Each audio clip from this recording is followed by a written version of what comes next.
জন্য আমি তোর পেছনে ঘুরঘুর করলাম, আর ফায়দা লুটলো কিনা ওই বড় ভাব। এই সারা চুপ, একদম চুপ। তখন থেকে আমিও কল ঘরে যাবো। এই একদম বাজে বাজে কথা বলবি না, বলে দিলাম। সব লোককে কি সব জায়গায় ডাকতে আছে নাকি রে ডাকবার? হ্যাঁ, যে যেমন লোক তার জায়গা তেমন, তাই? ও ওই বুড়োটা শালা তোর আপদ, আর আমি শালা তোর পর। আর আমি তোর সাথে কাজ করবো না। কাজ না করে খাবে কি? হ্যাঁ, খাবে কি? এই ঝুমড়ি ধরে ঘিরেছিলি বলি তো তুই ভালো মন্দ খেয়ে বেঁচে আছিস, বোতল বোতল মদ খেয়ে বেঁচে আছিস। আরে যা, দু পয়সা রোজগারের মুরদ নেই, আর এখানে যা ফটে কিন্তু খরচা।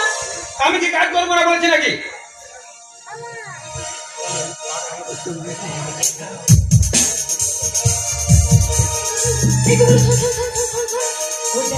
ওই দেখ খেলা একটা বাবু, বাবু গড গড খেটে এইদিকেই আসছে, মনে হচ্ছে খেলার কাছে মাল করে ভালোই আছে।